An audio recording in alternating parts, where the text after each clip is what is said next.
This conference will now be recorded.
Good morning, good afternoon, good evening. The meeting will start in 3 minutes. Thank you for being there, and thank you for unmuting yourself, except the speakers. Thank you so much.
We will wait 2 or 3 more minutes.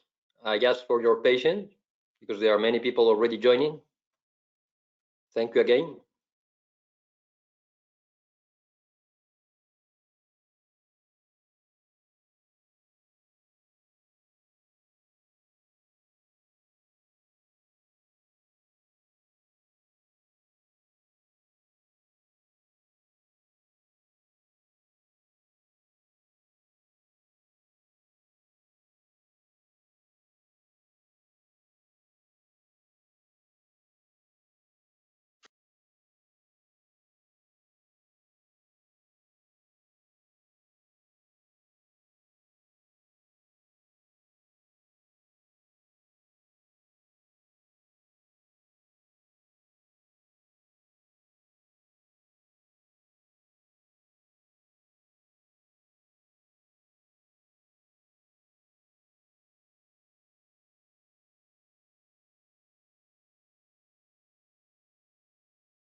Hello. This is a check for the micro. I can hear you.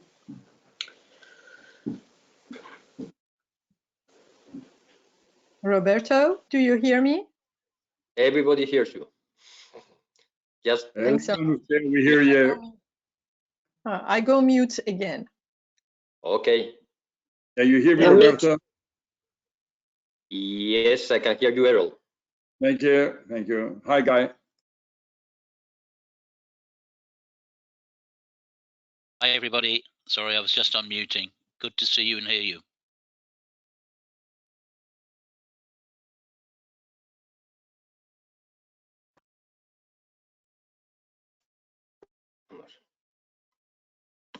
Okay, we start now. Welcome to this joint IOE-ITUC Digital Summit on what needs to happen next to the COVID-19 response. I am moderating this summit and I have to optimize the time of all of us. You know, with the new digital era, we have to be a little bit strict in the way we use our time. So I will ask for your indulgence already before we start. Before IOE President Erol Kiresepi will open the summit, also together with Sharan Burrow, just a few housekeeping rules. We would like you to mute yourself and to only unmute yourself when you are asked to intervene.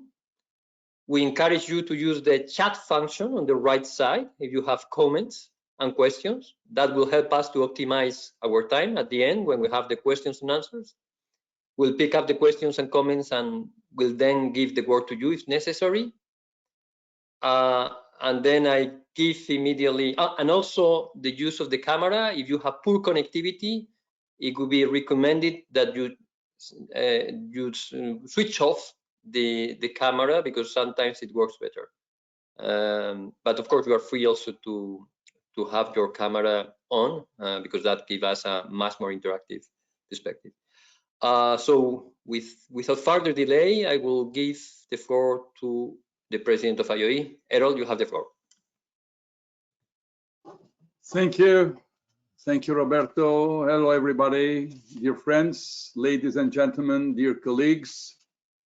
I would like to welcome you to this joint IOE-ITUC Digital Summit on what needs to happen next in COVID-19 response. My name is Erol Kiresepi, and I am the president of the International Organization of Employers. COVID-19 is a global health crisis. However, as we all know on this call, COVID-19 has also horrific economic and employment impacts. Millions of companies worldwide are in danger of being forced out of business with grave impact on employment. Addressing the impact of the pandemic must focus on protecting the health of workers and employers, but must also include addressing the social and economic consequences of the pandemic. Determined collaboration is more important than ever to minimize the health, economic, and employment impact, to prepare for a strong revival, and to prepare for an even better future. We have greatly welcomed the agreement of G20 leaders from 26 March. I quote, "To do whatever it takes to overcome the pandemic, along with the World Health Organization, the International Monetary Fund, World Bank Group, United Nations, and other international organizations," unquote. These G20 commitments must now be implemented. The international business community is waiting for urgent implementation. Immediate action which is required include the following 5 priorities.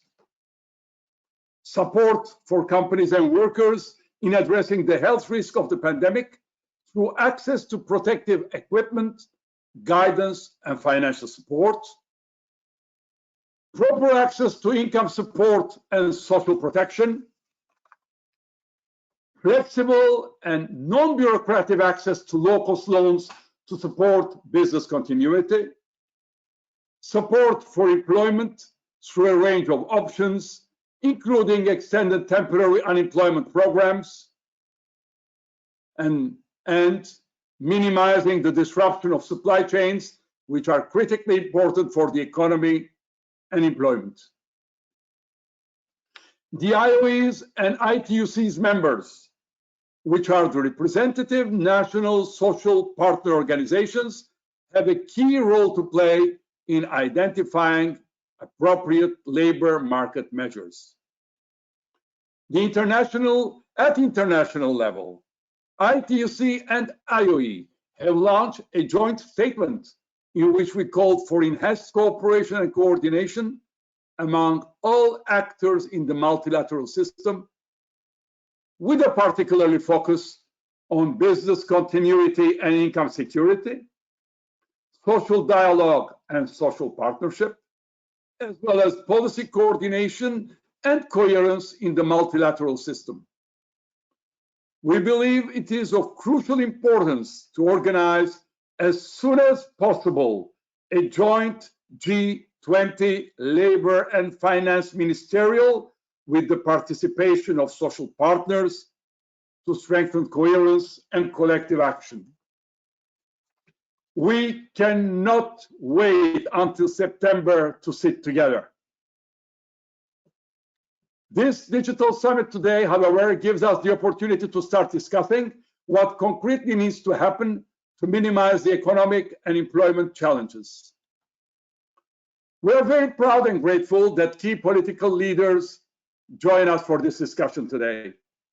Dr. Ahmad Alzahrani is the Deputy Labor Minister of Saudi Arabia, which holds the G20 presidency.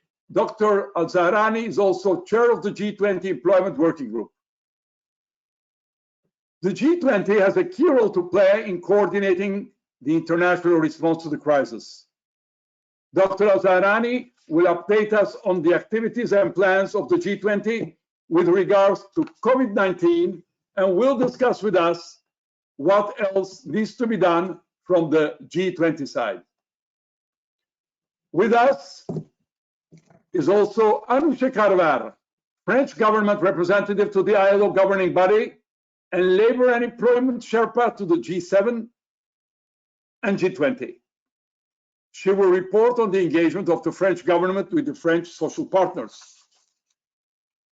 As labor Sherpa to the G7 and G20, she is, of course, also open for recommendations to the G20 and G7. Very well known to all of us is ILO Director-General Ryder. The engagement of the ILO is of crucial importance in the crisis response. The March meeting of the ILO GB needed to be canceled because of the coronavirus. It is therefore more important to have this conversation today on what the constituents expect from the ILO. And we have, of course, also the Secretary General and General Secretary of ITUC and IOE, Sharan Burrow and Roberto Suárez with us. I would like to thank all the speakers to be part of this digital summit in times when all of them are extremely busy. Thank you so much. With any other ado, I would directly give the word over to Sharan Burrow to say some opening words. Sharan, the floor is yours. Good morning, and thank you to the speakers, and of course welcome to anybody listening in. I can only concur with Erol that the social and economic impact of this is greater than, as the UN Secretary General said, any time since World War II, and indeed it may even eclipse that tragically. I thought the ILO report gave you an overview of the world of work. I'll come back later to some details information, but can I say I've seen, in fact, estimates of 40% of the global economy already wiped off. So for the world of work, that's clearly a disaster. But it's the human tragedy that we need to focus on and alleviating that to the extent that's possible. We have done we've done an analysis of government responses to date, and there are up to 50 countries who are almost getting to a comprehensive standard. Some more work to be done, but we have that data and that analysis, and it goes to 5 key areas. It goes to paid sick leave, to wage guarantees, to income support for the platform economy, for the informal economy, for all those workers in non-standard forms of work, and of course the self-employed who are indeed, individual contractors and the like. We also, of course, want to see that there is support for housing, free rent support, the question of mortgage relief where these things are in danger of forcing people out onto the streets, and free healthcare is critical. I just had a conversation with an employer who is actually quite frightened about the capacity in their key supply chain areas of the collapse of health systems as this hits the developing world. We all need to pull together, and public and private support is essential, but on public health principles that gives free access for everybody. And in our analysis, this is telling. So we need, of course, to look at the supply chain question, because this is in developing economies where we see a disaster unfolding. The IOE and we and the rest of the business community globally are on song about this. We must support those non-essential supply chains to actually maintain their base where they can't be retooled for essential manufacturing, so that beyond this crisis, we can get the jobs and the economy back to some sort of new normal. Of course, there is also a global watch on the supply chains for emergency products and trying to unblock them where we see blockages. I will say to the G20 that this is an essential group. We were heartened by the unprecedented unity of the statement but of course it had no detail. So now it's up to indeed the labour ministers, we would argue the finance ministers and the health ministers, to work together to ensure that we have sharp, urgent relief. In that regard, we of course need to see things like the monetary policy settings around special drawing rights. We need to see debt relief packages redesigned to include, of course, investment or align investment in critical SDGs. But can I make the call, and I think I can speak in this regard for Roberto as well, and we'll come back to it. We need now for the world to honour its promise to universal social protection. We need it to be funded, particularly for the poorest countries, but in part funded up to the 50 poorest countries if we're going to see health and income support and food assistance actually delivered before we have humanitarian disaster that we can't leap over. So can I ask the G20, and we'll stress this at the end, we put out a joint press release that an urgent meeting of Labor ministers with the social partners included is essential. I know the employment working group's meeting next week will be there, but we actually want to see the ministers and listen to them and talk with them and share our capacity to get things done. So I thank you very much. I note that ahead of the spring meetings, we've got some opportunities to make joint calls on the global system of coherence next week. And we want to simply be united in getting the world back on its feet, and in the scope of this period of the growth of the disaster, actually making sure we don't see people fall through the cracks with the humanitarian impact that we are all quite, I think, alarmed about. Thank you very much. Thank you, Sharon. Now we give the floor to the Deputy Minister and Chair of the G20, Mr. Ahmad Alzahrani. Thank you again for joining us. You have the floor.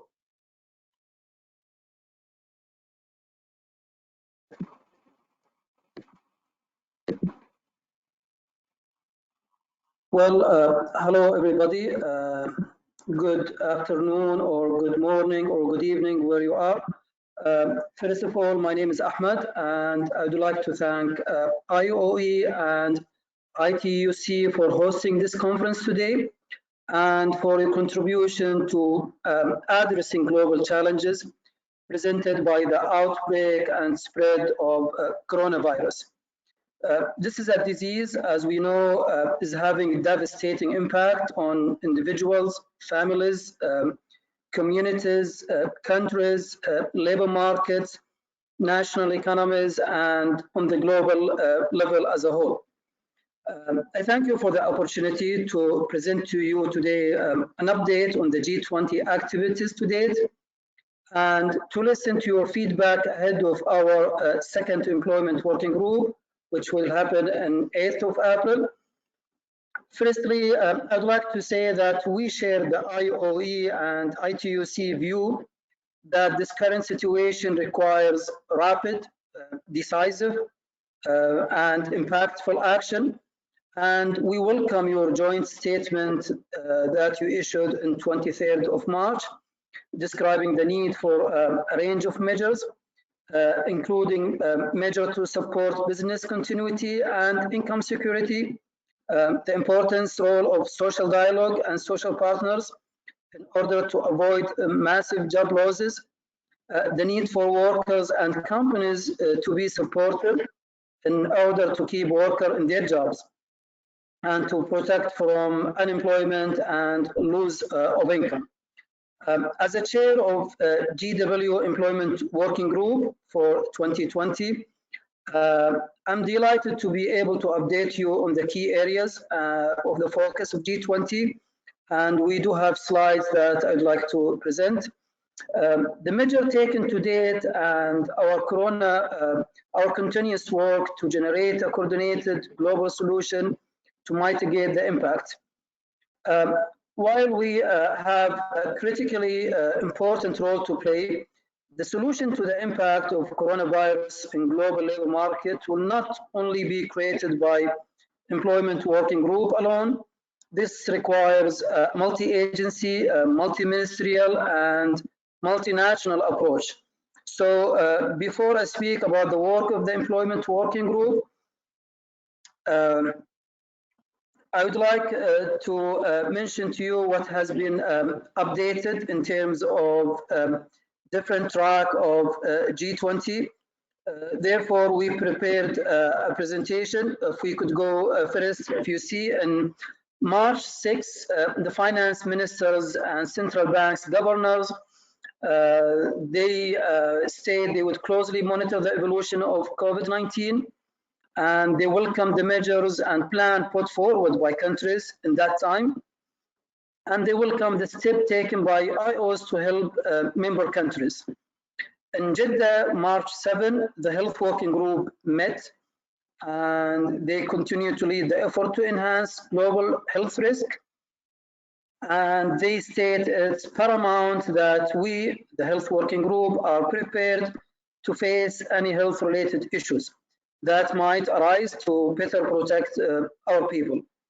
Our Sherpa met in Khobar in March 12th, and they emphasized the finance and health COVID-19 statements, and they agreed that G20 members will enhance cooperation and coordination to control the break, and they agreed to protect people and mitigate the economic impact and maintain economic stability. In the next slide, if we move on. March 30th, the Trade and Investment Extraordinary Minister meeting, they met to ensure collective response to support micro, small, and medium-sized enterprise. They committed to work together to deliver free, fair, transparent, predictable, and stable trade, and also investment environment that called on the ILO to provide an in-depth analysis of COVID-19 on world trade.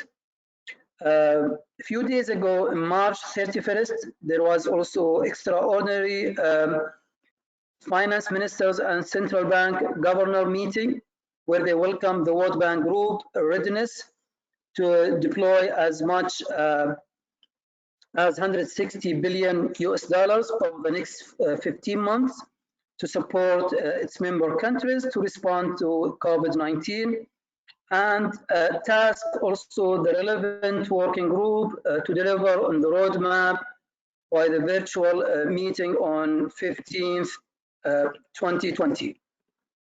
Also, our leaders, we go to next slide. Yes, our leaders, they met in March 26th, where they committed to take all necessary health measures to seek and ensure adequate financing to contain the pandemic and protect people, especially the most vulnerable. And they agreed on almost 5 trillion US dollars to support the delivery and achievement of this commitment. They determined also to spare no effort to protect lives, safeguard people's jobs and income, to restore confidence and preserve financial stability. They also agreed to minimize disruption to trade and global supply chain, among also coordinating on public health and financial measures. More specifically also to our employment working group, they asked International Labour Organization, ILO, and the OECD to monitor the pandemic impact on employment, because at the end we know employment will be severely affected. It will be impacted of all this economic slowdown. They additionally agreed to introduce vigorous measures to support our economies and protect workers, businesses, especially the micro, small, and medium-sized enterprises, and also the sectors most affected. In our employment working group, as just a reminder, our current outcome by priority is 3 priorities. The social protection, and we think that with the economic slowdown, this is very relevant to the COVID-19, and the result of outbreak will affect job market, and emphasizing the importance of social protection, the revision of policies over there, more specifically for the self-employed and platform workers. Our second priority, which is preparing youth for transition to work. We know COVID crisis will generate major labor disruption for everybody, but also it poses new challenges regarding youth employment, whether they are seeking an employment, entering work, or remaining in the job. Our third priority, behavioral insight, using behavioral insight in the public policy context. This will focus on the value of knowledge sharing among countries and what is the behavior of firms and individuals, how they respond to crisis, how they respond to government policies, and also how they perceive information. So we've made analysis of our priorities, and we want them to be as much relevant as to the current situation. Also, we have women as cross-cutting theme. What we've been doing since first meeting that conducted in February, we introduced a new session in our second meeting that will be dedicated to COVID-19, and we're working on a statement to be issued as an outcome of that session. And I'll come back to this for more discussion. And also we are seeking to further engage directly with L20, B20 in the second meeting, as they are very important global stakeholders, and their statement is also very important, integral part of the work we're doing. This new session that we added, we're working with countries now of preparing statement. That statement is still in discussion with countries. We think it's very appropriate, that statement, to come from our ministers. So we are preparing, of course, in coordination with different countries, of the possibility of having extraordinary ministers meeting that would follow our second meeting. What we're preparing for that, we're preparing for the statement, and we're willing to listen to your ideas and feedback. Also, following our leaders' commitment to have ILO and OECD to impact of COVID on employment, we already in close communication and coordination with those two organizations to monitor and see the impact. We know how hard is that to come up now, because every day there is a new development, but we're working closely on that.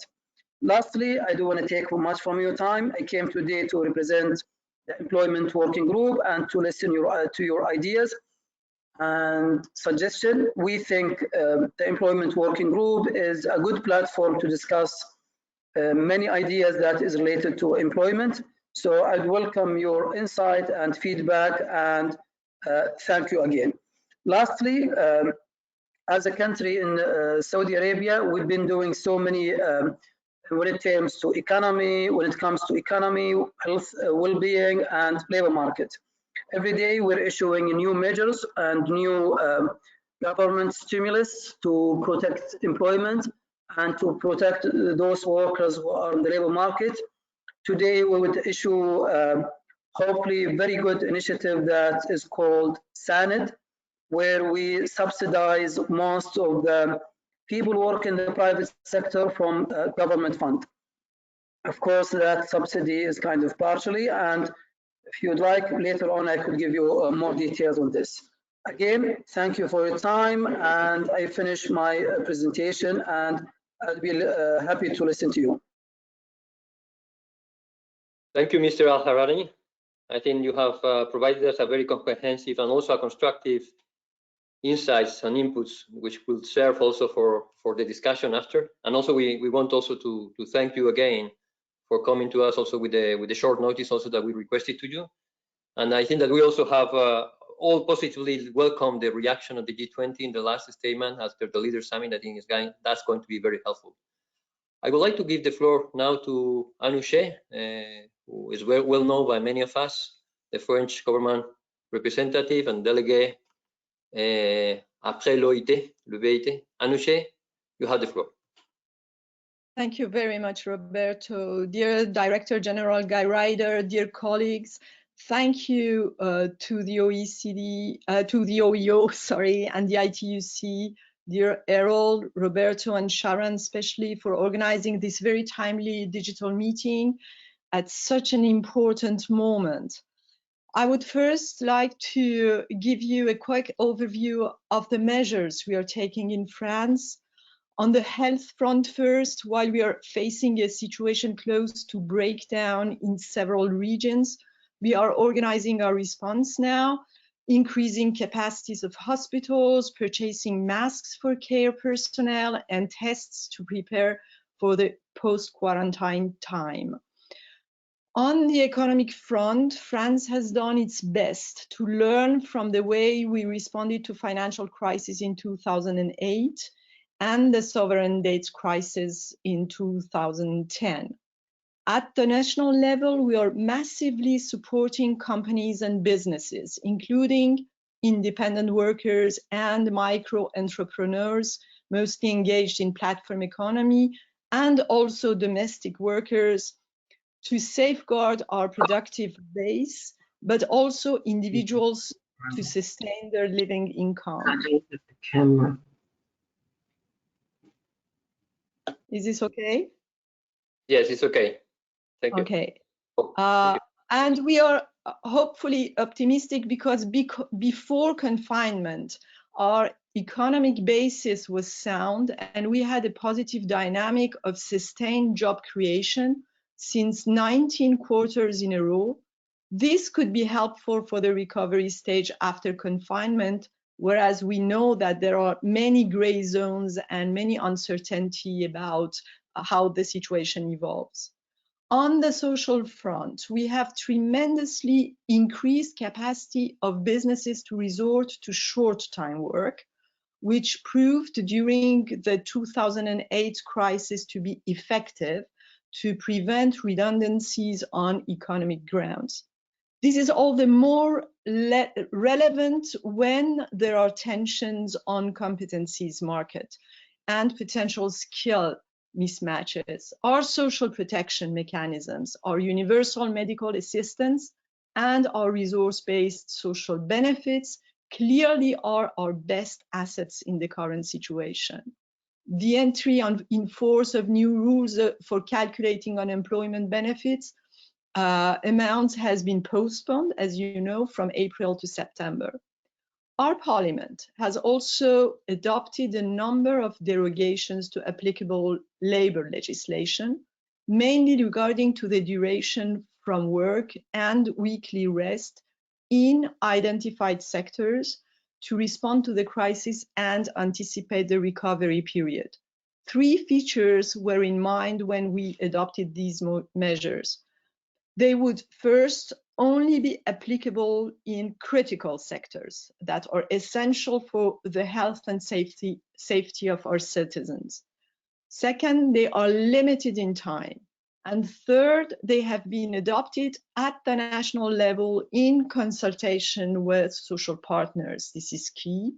Most of them should be negotiated afterwards within enterprises and in sectors between employers and workers' organizations before entering into force. These measures are essential, but will not prove sufficient if we are not able to coordinate our efforts. This is why European coordination is of paramount importance for France, who has benefited and contributed to such European solidarity. Coordination to facilitate free movement of goods and cross-border workers first, but also, as you know, budgetary stability rules, the limit of the 3% deficit, have been temporarily suspended. Businesses may therefore access to state financial assistance too. Rules are now more flexible. An emergency plan of 750 billion euros by the European Central Bank has been decided, and the European Investment Bank will support SMEs up to 40 billion euros. As you know, also an extraordinary session of the Eurogroup will be held on 7th of April to discuss options for stronger European response based on solidarity. As our president said, instruments will come afterwards, but we must be open in this regard. It could take the form of common debt and borrowing capacities, irrespective of its name, or an increase of the EU budget or the European stability mechanism. France, like most of its EU members, has therefore done its utmost to learn from the lessons of the response to the 2008 crisis by banning austerity measures, by taking quick measures to support jobs and the real economy. However, one major factor has changed since 2008. While the crisis is indeed global by its very nature, multilateralism and international cooperation are unfortunately not relying on grounds as solid as they were in 2008. They will, however, be key in adopting the right response. This is the reason why the G20 has a key role to play. Under the able leadership of the Saudi presidency, G20 leaders have reacted rapidly and have called for strong measures, as it was told last week. This is an important first step, and it is now crucial to sustain the international cooperation, including on the employment front. The G20 indeed offers the most appropriate format to adopt urgent measures because of its flexibility and because of its composition, gathering countries from all continents and with different levels of economic development. Moreover, the G20 has extensively worked last year on related questions, care economy, aging societies, etc. It also offers a key framework for engagement with all stakeholders and in particular with international social partners. Social partners are key not only because of their distinct perspective, interests, and therefore inputs, but also because they carry a strong vision of multilateralism. The Saudi presidency may count on France's continuous support in this endeavor. We will very specially welcome an urgent, extraordinary joint finance and labor ministerial meeting. France has had the chance to greatly benefit from the collaboration within the international sphere and with international social partners during its presidency of the G7. G7 Social Tripartite Declaration, a first in the history of the G7s, participation in all our works, including when organizing high-level discussions and adoption of a statement between the ILO, the IMF, and the OECD on joint work and cooperation to enhance social protection, so important in these, so crucial in these moments throughout the world. To us, a renewed multilateralism is essential to respond to this crisis and should, first of all, associate all actors, in particular social partners. Then associate Bretton Woods institutions and the UN system, first and foremost the ILO, which should play a key role in responding to the crisis. Lastly, and this is key, be focused on concrete actions. That is, to coordinate urgent measures taken to safeguard jobs and incomes and identify key principles in the main areas of responses on the labor market and social protection. Based on the French experience, key areas could include, and this is something the French labor minister has had the chance to discuss with European international organizations of workers and employers last week. First of all, keeping companies alive and safeguard people's jobs. Second, ensuring the continuity of operations of global supply chains. Third, bringing the required liquidity to businesses and people, very especially to vulnerable people in developing countries. Strengthening at the end access to care services and social protection for all. With an overarching key principle in mind to ensure that the tension that will be put on social rights will not contribute to a downward spiral in the economic recovery. That is, that all measures should be therefore consistent with applicable international labor standards and fundamental principles and rights at work.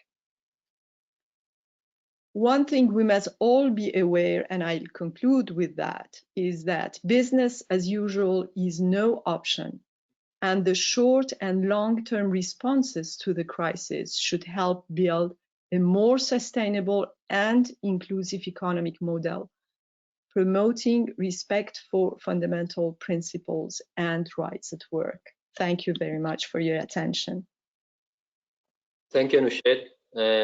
I think you have made a very structured but also very rich contribution. We also appreciate the emphasis that you have always put as government in the role of social partners, both globally but also local level, and also the measures that you have put into place in the case of France reflect that.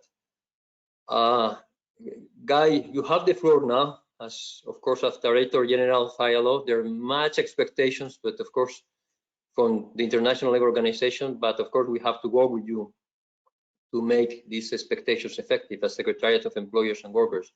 You have the floor right now. Well, thank you very much, Roberto. Thanks to the IOE and the ITUC for bringing us together in this conversation, which is extremely important.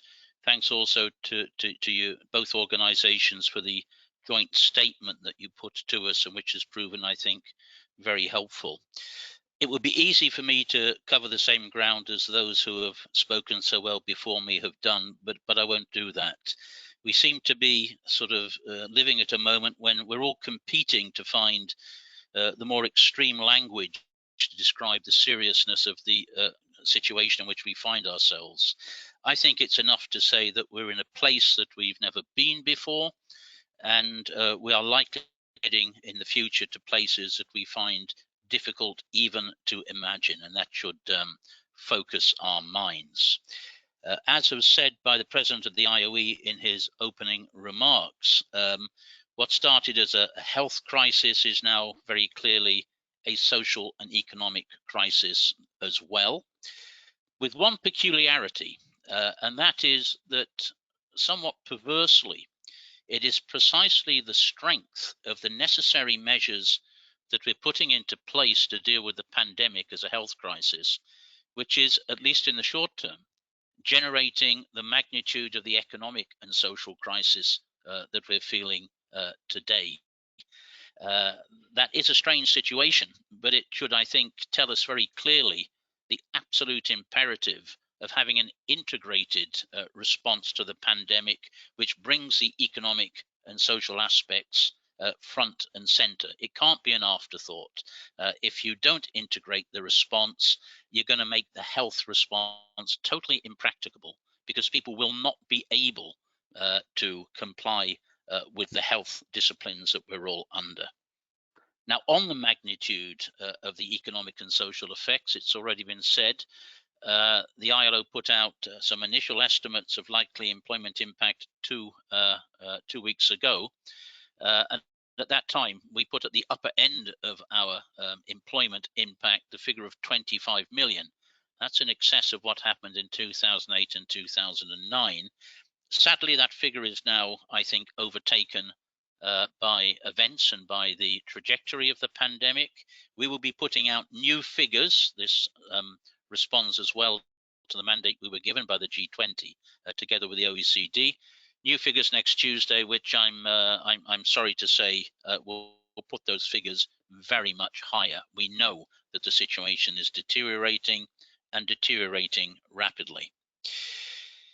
Now, in the declarations that are being made collectively through the G20 and in other places and individually, we do get, I think, some recurring statements which are comforting, but need to be fleshed out.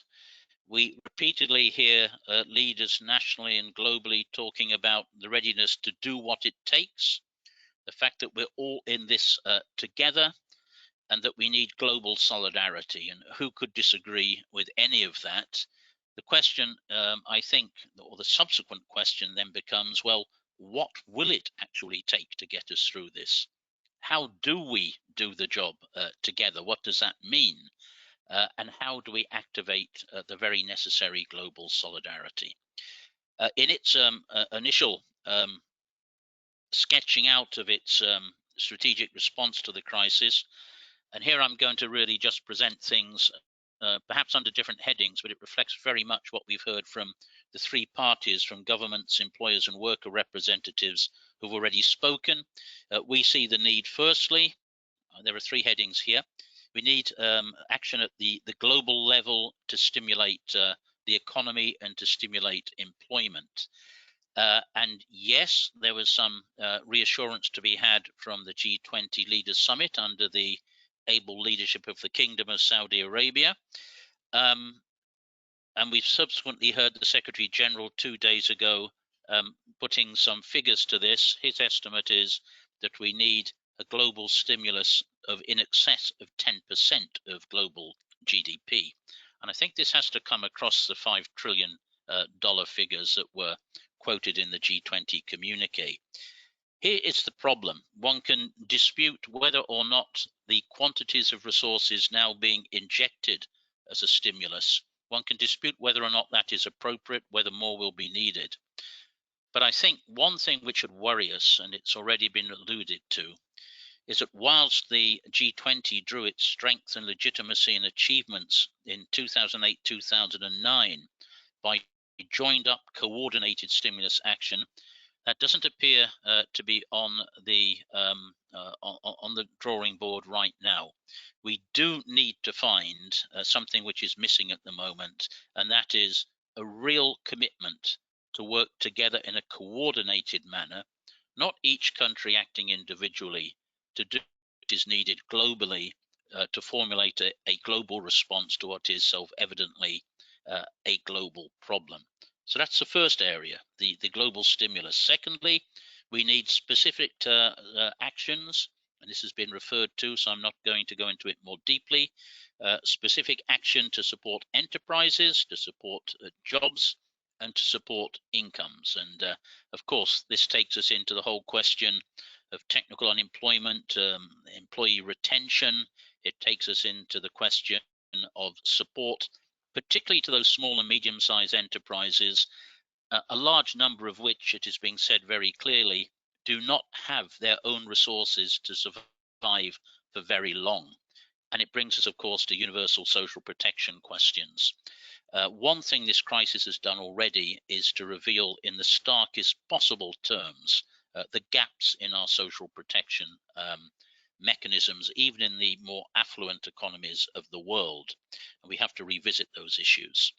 And the third area of intervention, of course, is at the workplace protection, basic health and safety measures, which regrettably are not the given that they might be expected to be. They have to be worked at, alternative ways of working, and all the rest of it. If it is true that we're all in this together, the question arises, firstly, how do we act together to get out of this situation? And how do we do so in a way which represents and meets the basic criteria of fairness and equal burden sharing? The answer, of course, to that question in the first instance is that we have to do it through processes of social dialogue.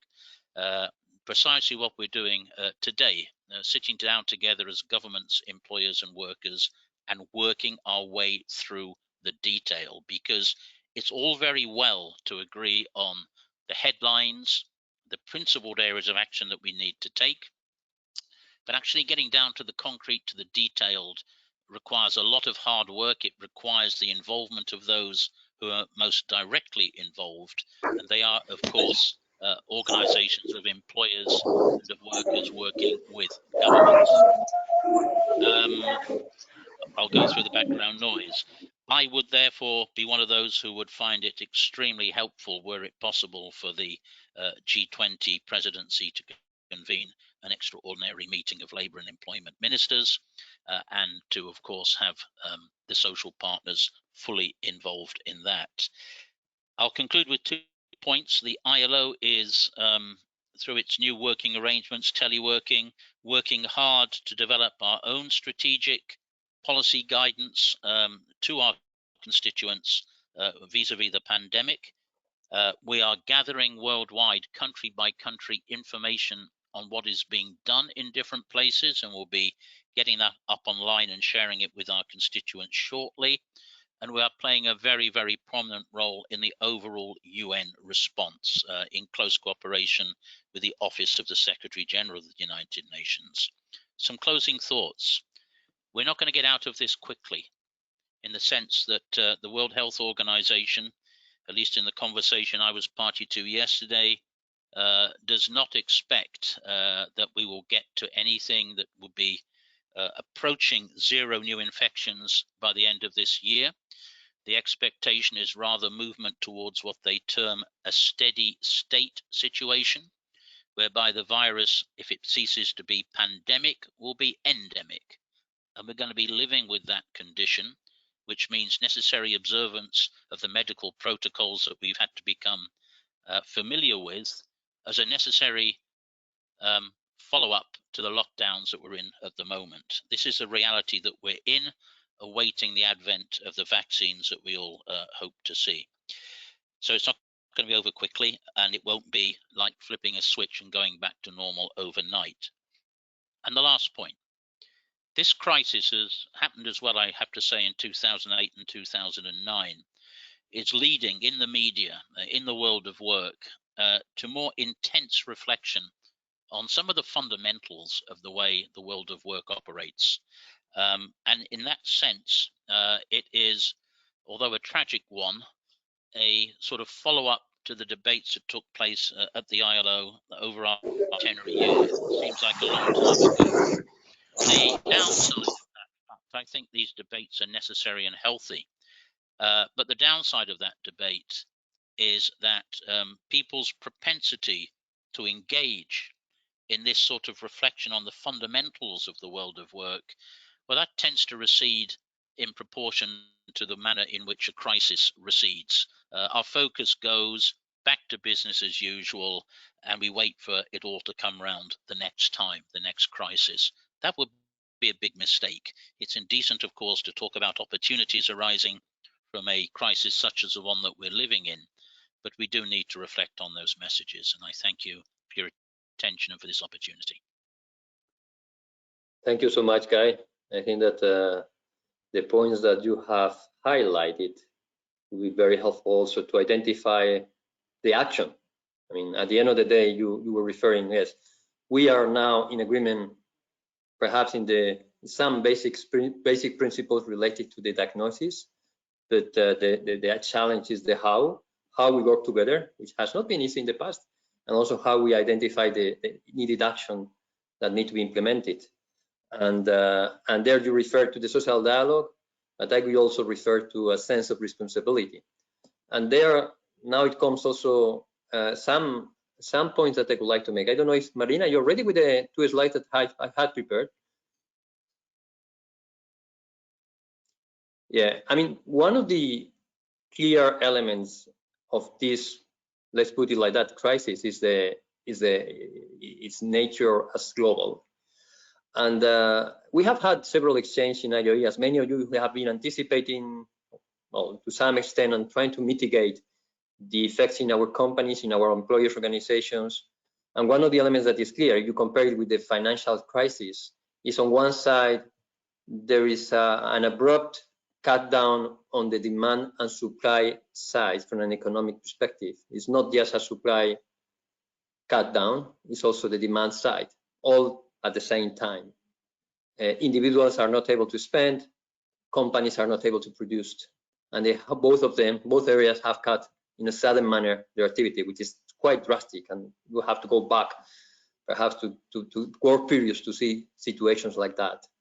But also, if you compare it with the financial crisis in 2008 and 9, one important element is that this is real global. I mean, at the end of the day, during the financial crisis, you had some countries that, well, I wouldn't say that came out in a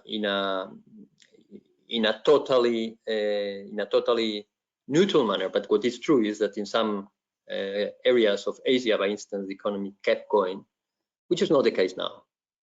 I mean, now you have Europe, will soon have the situation in Latin America, in Africa, and it's not because China is recovering that you see countries, and we have employee representative of countries in Asia like Bangladesh, Cambodia, which are already suffering the devastating, and I want to insist in this word because we use it in our joint statement, devastating effects on the economy and also on the social, in the labor market.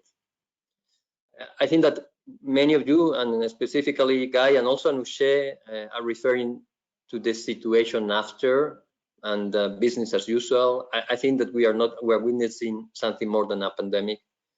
What we are behind, what we are facing is a change to some extent of order. We don't know the situation. There is big uncertainty. It's a change in the way we work. It's a change also in the political international scenario. So we have to be prepared for that. Of course, with a degree of courage, but also at the same with a degree of caution. As business, we have to have clear, and that's our social and ethical commitment, health is a top priority.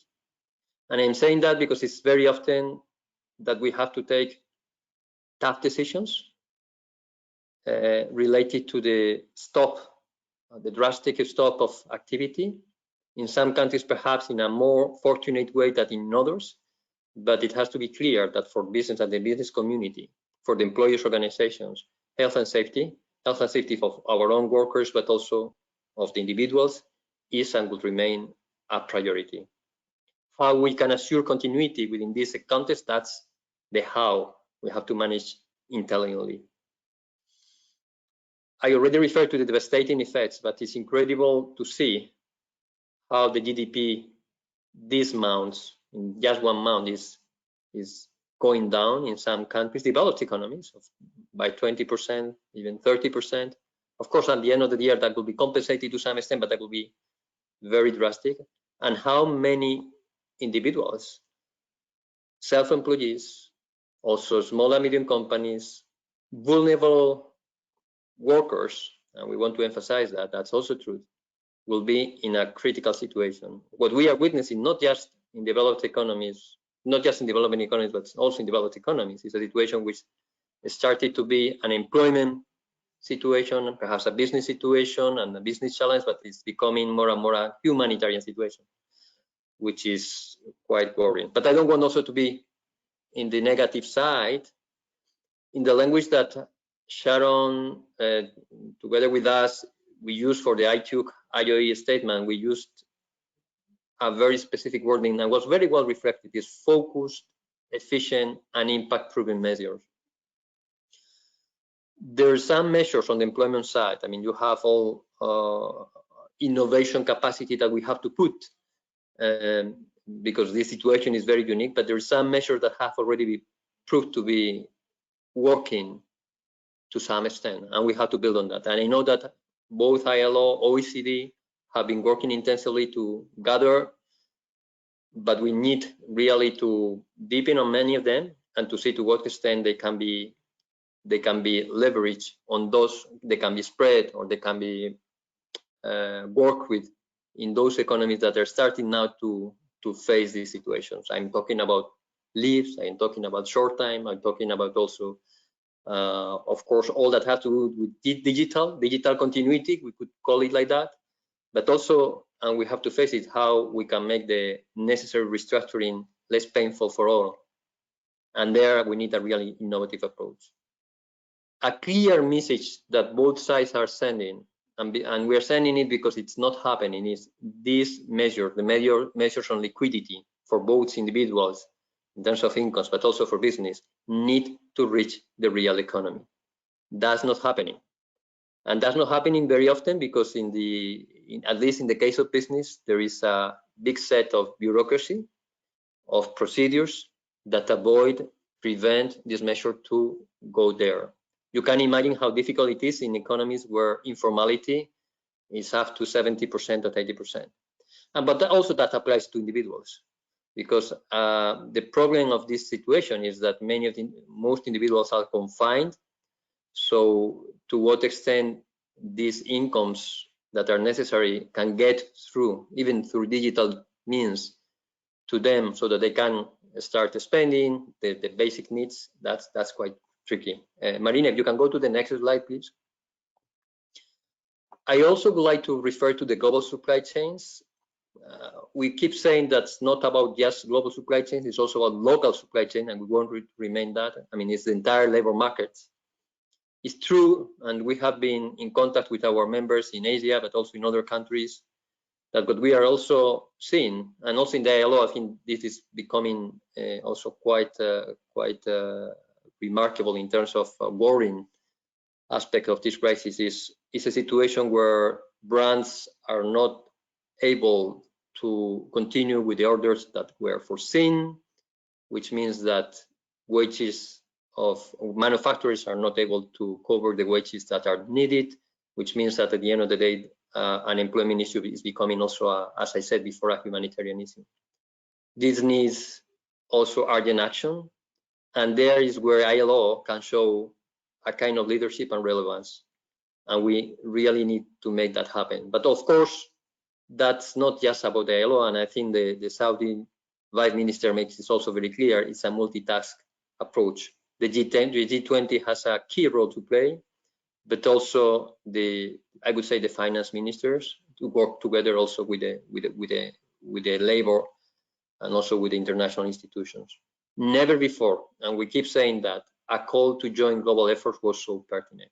I mean, at least in the last 40, 50 years. And that means, on one side, UN agency, the UN reform needs to prove that it's working, that it's effective. But also, it applies to us as employers and workers. I think we have been quick in reacting in terms of declaration. Now we have to put the basis for action. And that's where we are working. We are in close contact, daily contact at different levels with the workers' organizations to find ideas and proposals which can work.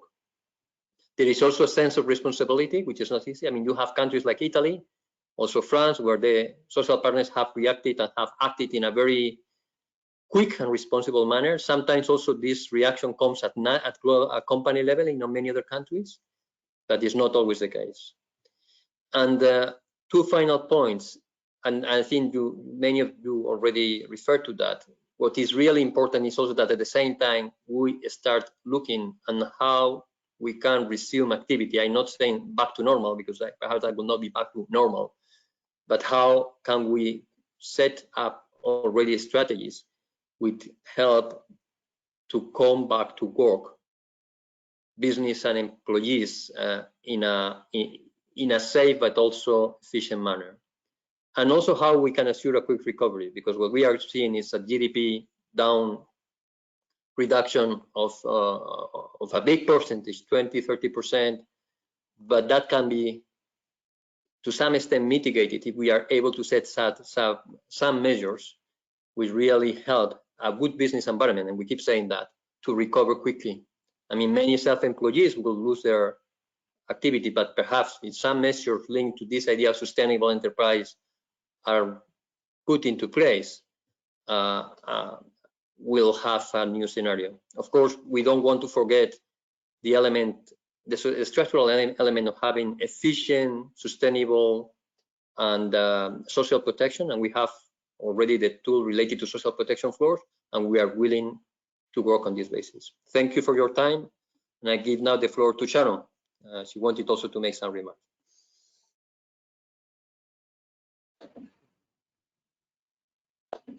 Okay, so I'm just unmuting everything. Thank you all very much, and really all I want to do is reinforce some of the things that you all said. But you know, our survey last week showed us that in fact 50% of countries had already initiated lockdowns or constraints of some kind, and indeed now, a week later, 1 in 10 people, global polls tell us, are living in countries with some form of restrictions, particularly border restrictions. That's of course imposing its own constraints on the urgency of essential supply chains, and we're seeing even within countries the delays in supply of essential health and pharmaceutical products, food, and protective equipment. But it also, of course, to reinforce what Roberto and others have said, actually affects workers and business in the non-essential supply chains dramatically. And we would simply make the point to the G20 and to all those institutions, of course, Guy, the OECD, the ILO and the OECD supporting the world of work, but that support for workers and their enterprises, particularly small to medium enterprises, must be tied together. There are some multinationals who are absolutely doing the right thing, keeping people in work for 90 days, supporting loans where necessary to their supply chains. But I have to tell you, there's carnage out there where that is simply not the case.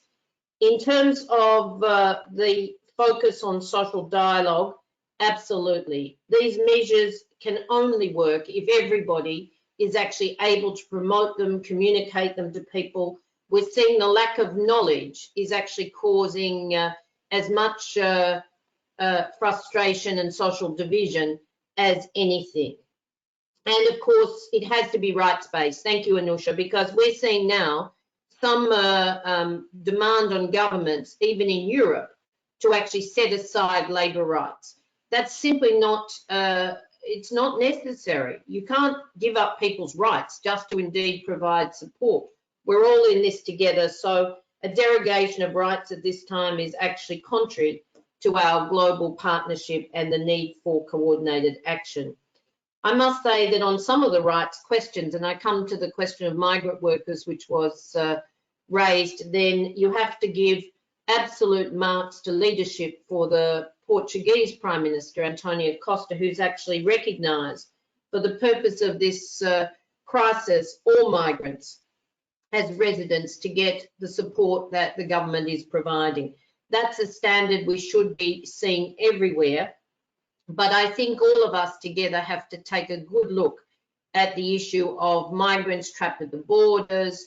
Not only can't they go home, but in fact, in many cases, they're in labour camps, locked down with the capacity, with no capacity to fend off some of the health-related risks, let alone to survive and their families to survive back home. And even Nepal was providing support from its very poor country capacity to those families who would otherwise have been dependent on remittances. So we ask countries to be really conscious of that. And the G20, particularly led by our Saudi Arabia colleagues, can really help there, because I've been in their labour camps, I've been in labour camps throughout the Gulf, throughout Asia and Africa, and whatever we can do to help to make sure that it's inclusive, that actually freedom is inclusive.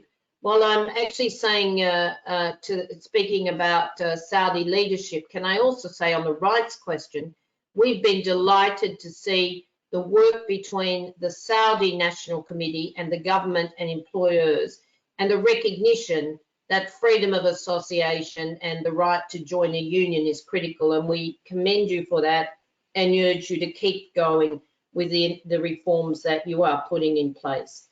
Then, of course, I want to come back and say the critical question for those we can't cover with formal support is actually social protection.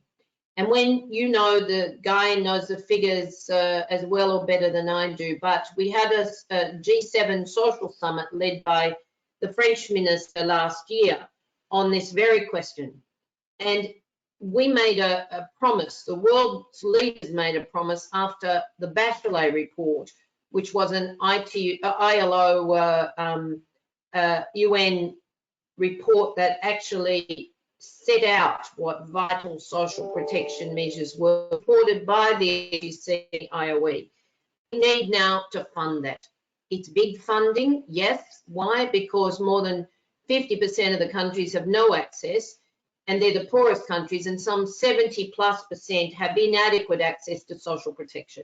We need to get this done so that everybody, including self-employed businesses, but also, of course, workers and their families, get the health, the income protection they need, the food and the water that's going to be so dramatically required. So let's look ahead of the spring meetings, but towards a joint Labour ministers meeting, fundamental, but if possible, with health and even with finance and even health ministers, to actually say, how do we coordinate this? Finally, can I just say we are one world, and we cannot walk away, although the first instances of response are of course protecting countries' own citizens, but we can't walk away from other people given the interdependence of the world.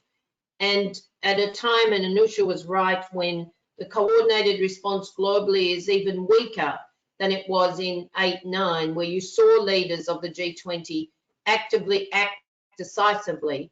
Nevertheless, we were heartened by the Saudi leadership and the statement, and now we've got to put that in place. I just would paint a perspective that this is not just for the now. We need to do the emergency work that's got to be done, but we actually need to also look collectively with social dialogue to the medium to long-term reconstruction, as Roberto said, as we try to reconstruct our world. So thank you very much for being part of this.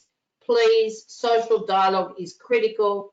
We want to help, and I've never seen a time, to be really frank with all of you, where the business and the labour community are closer than ever. So let's actually have a united front across government, across employers and workers, to actually make sure that we are putting in place the preparation for the future, as well as, of course, focusing on the urgent responses needed now. And I'll finish by saying, yes, support to business and workers, yes to essential and non-essential supply chains, but let's do social protection, social protection, social protection, and do it now. Okay, thank you, Sharon. I think your messages are clear and well captured, and we have been discussing that for the last at least 10 days, at least between IOE and ITUC.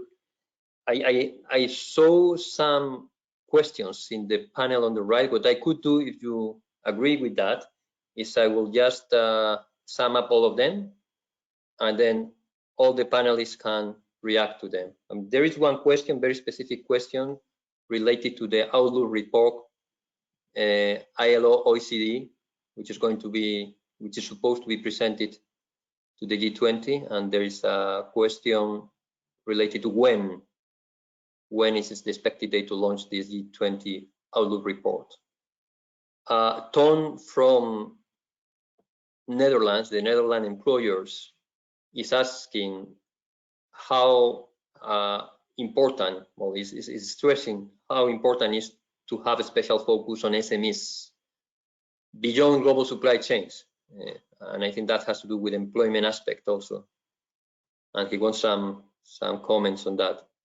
Farouk, the Secretary General of the Employers of Bangladesh, insists very much on two points. One is sustainable enterprise, because of the link with job creation, but also he referred to something that sometimes we forget, is the migrant workers aspects, and that can already be witnessed in areas like Asia, but also in Europe, the cross-border workers with completely different nature of realities, but that's something that we have to take into consideration also. There is a specific question for domestic workers in France from one of the participants. I don't know whether that has already been answered.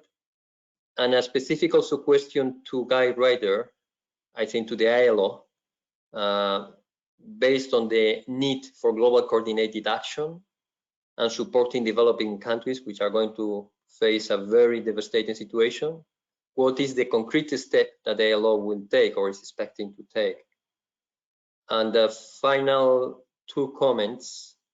One is related to the need to clear and urgent action on social protection. I think that's the point of Sharon, especially for low-income countries. I think that's again the same point that has been referred before. Okay, and there is a final one that I didn't have to read. I'm reading it now. It's several interventions point that we cannot go back to business as usual and need to consider jointly in the short and long term how to turn the current threat into an opportunity. Well, this is This is a very difficult question, but let's see. Can we lay collectively the foundations of the future? I think those are the main questions. I don't know who wants to react first.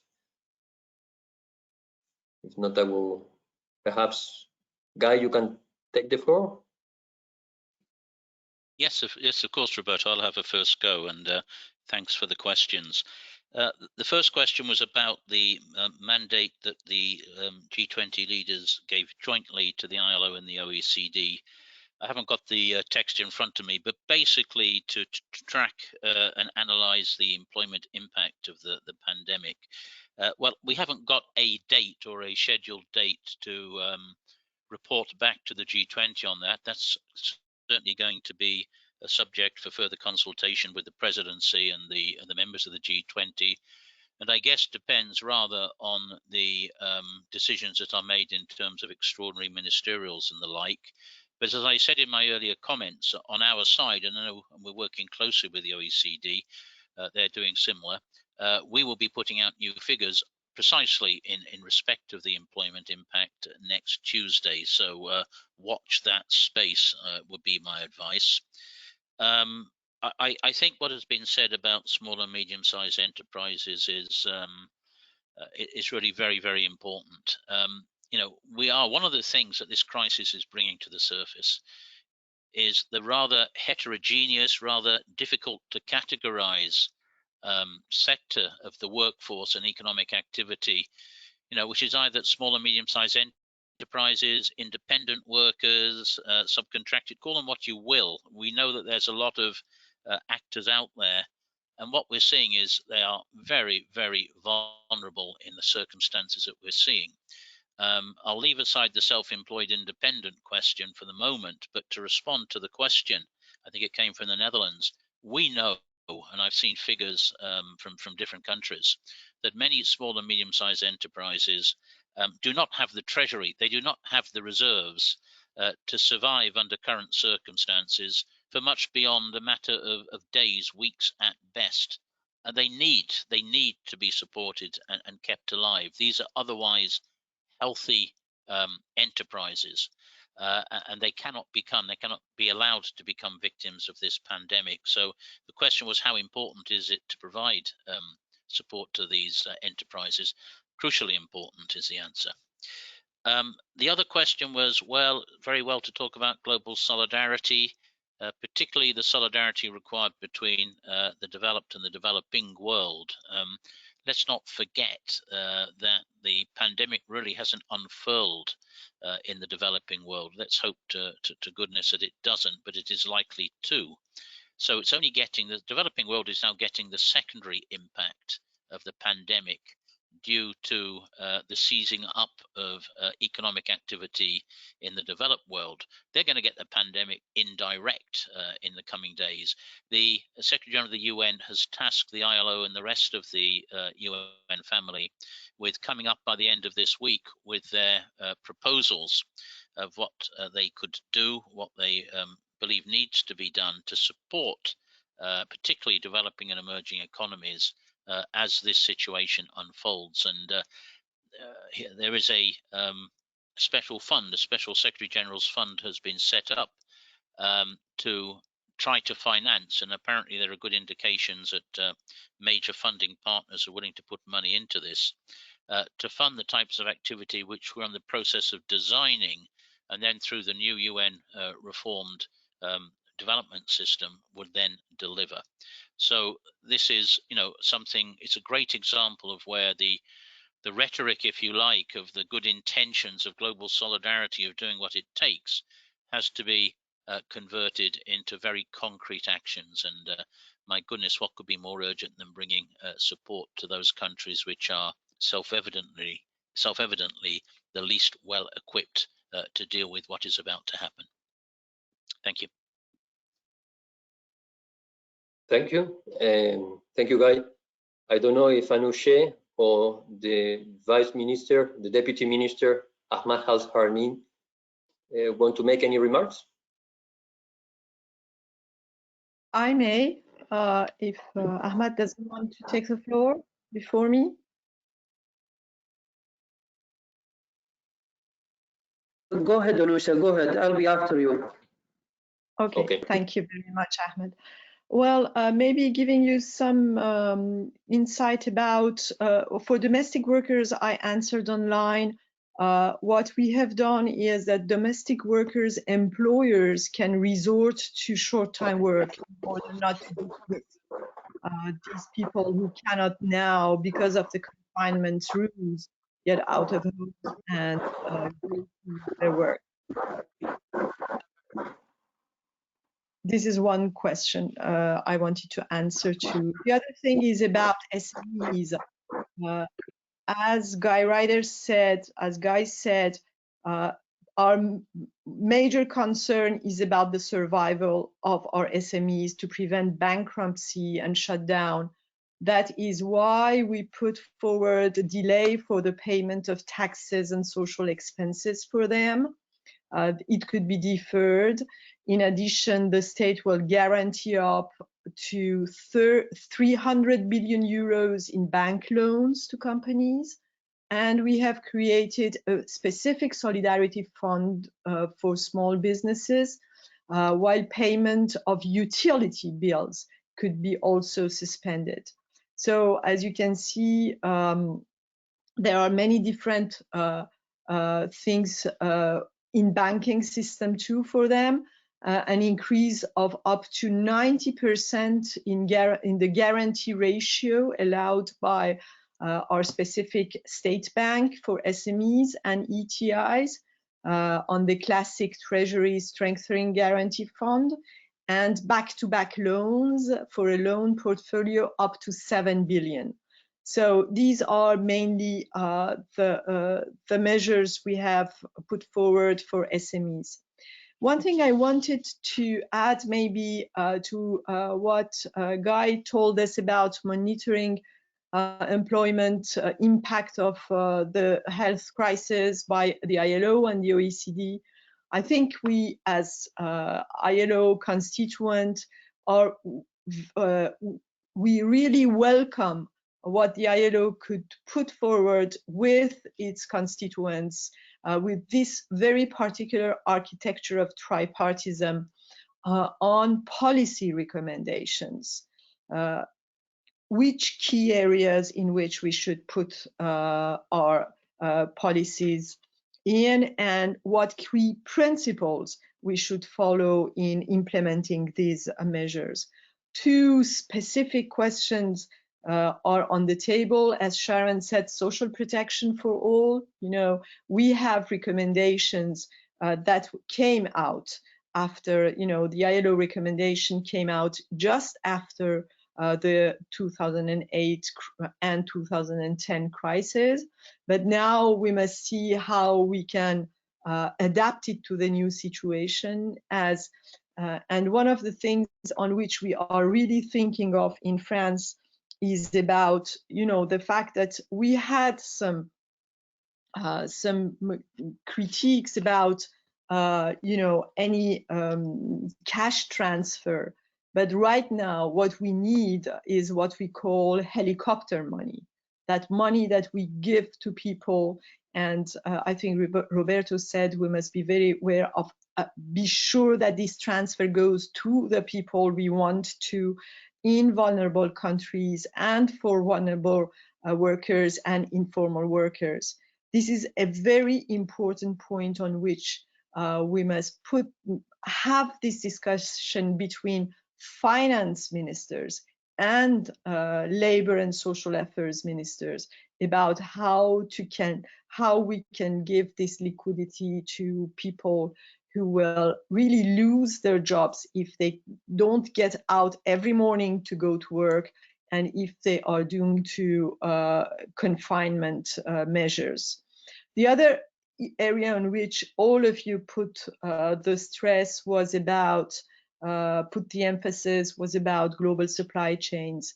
European multinationals companies have a specific responsibility towards their supply chains, and hopefully very quickly on that issue, as you know, the leaders in the G20 summit put forward, we should work to restore the possibility for these global supply chains to have continuity. If not, we can see millions of unemployed people in developing countries. We have heard about Bangladesh, but it's not the only one. We have all the others. I know that right now we must have in our developed countries a very specific reflection about how to shorten supply chains for essential commodities like what Sharan said about health, pharmacy, food, protective commodities. But on the other hand, we must be very aware of the fact that this shortening of our supply chains will have very disastrous consequences for developing countries, and we must take care of it with responsibility and with solidarity. Thank you very much. Thank you to you. Mr. Alzahrani, you have the floor.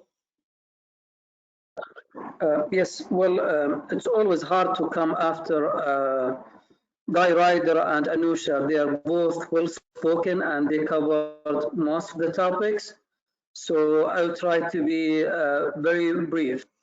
There was a question on the ILO and OECD reports, and Director General has already addressed. What I'd like to add that we're working very closely with both organizations to assess availability of data on countries and what we could produce in terms of impact.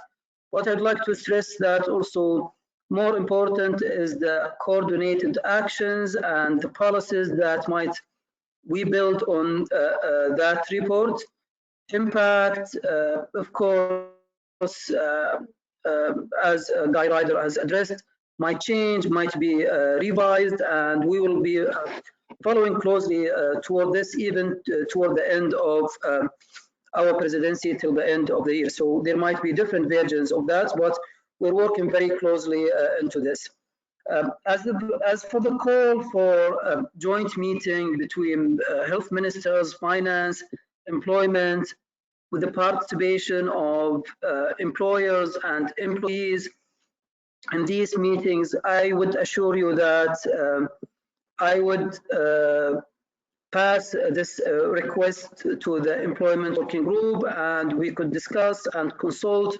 And of course, your contribution into the meeting is also very valuable.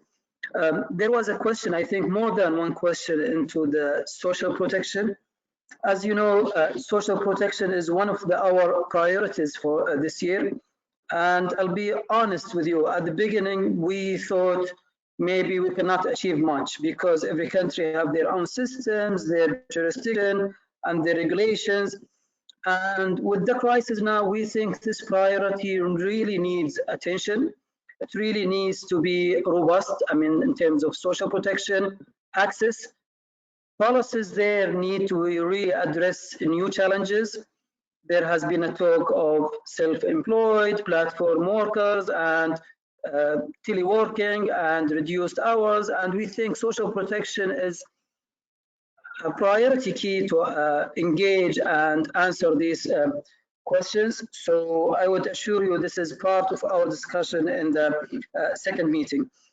Also, lastly, I would like to address that this is a new situation for all of us. We understand the challenge. We understand the uncertainty is high.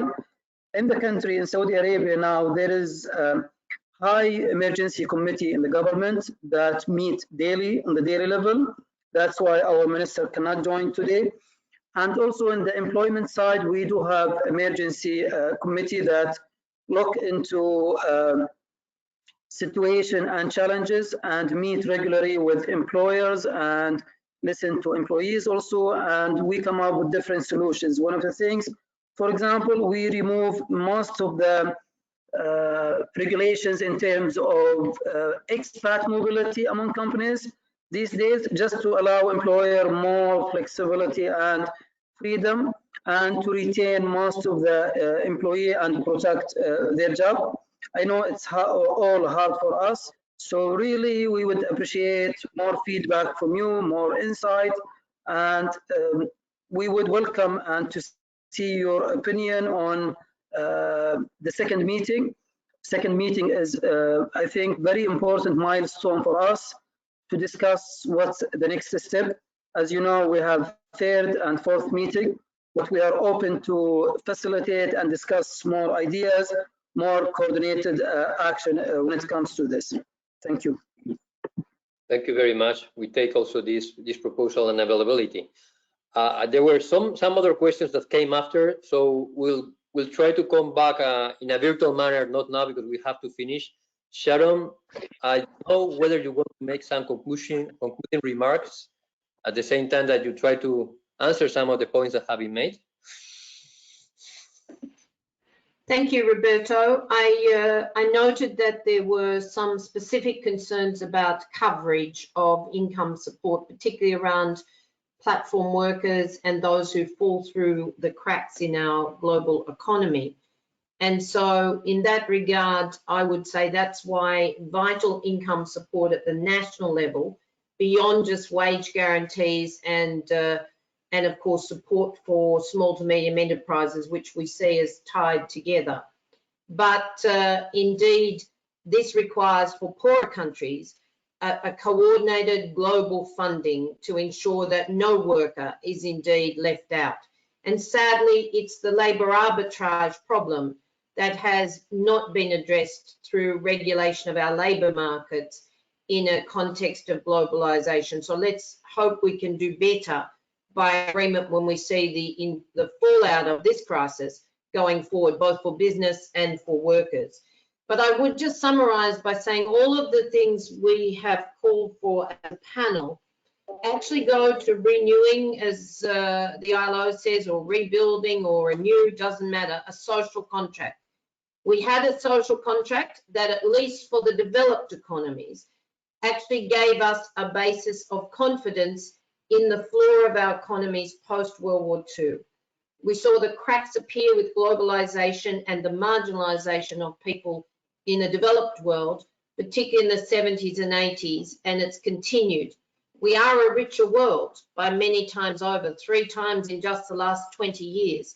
That won't be the case in the next couple of months. But if we rebuild this social contract, then we get the basic economy of global social protection, we get the enhanced economy of decent work with just wages, and of course due diligence for our multinationals must play into this, because now more than ever they need to make sure that their supply chains don't collapse, that they don't collapse, so that they have a chance of sustainability as we rebuild. So a new social contract, all of us in this together, is essential. But can I just say, health, income support, food and water, these elements of the social protection floor are more critical than they've ever been, and remind us that the UN made a promise. And then, as Anousheh said, we did the work on the world of work with, of course, our recommendation and based on the standard 202. So let's actually renew our commitment for coordinated funding, and please, to the G20 Saudi leadership, an urgent meeting of labour ministers with the social partners. That's our request. Thank you all. Thank you, Sharon. I think that I don't take much more time. I think this commitment for concrete action and to identify some key initiatives is also in our side, and we'll do it also in coordination with ILO, but also with other partners, and also within the G20. I think that we have now to go quick. We have to act responsible manner. There are many expectations, and we will hope to be up to them. We are just trying to identify on our side some key areas in which we can really make a difference to complement each other, and we'll come back to you. Thank you for this rich discussion. Thank you to all the panelists. Thank you, Guy. Thank you, Mr. Alzahrani. It has been a really rich input from your side, and also your availability. Thank you to the French government and not just to Anousheh, but also to the Minister, to the Minister of Employment of France, who has always been very, very supportive of the action of social partners. And of course, also thank you to my President, who has always, to the President of IOE, who has always been very, very supportive of all the activities that we are trying to bring also to you in terms of future and concrete effective action for the future. We keep in touch, and of course, keep safe all of you and your families. Thank you so much.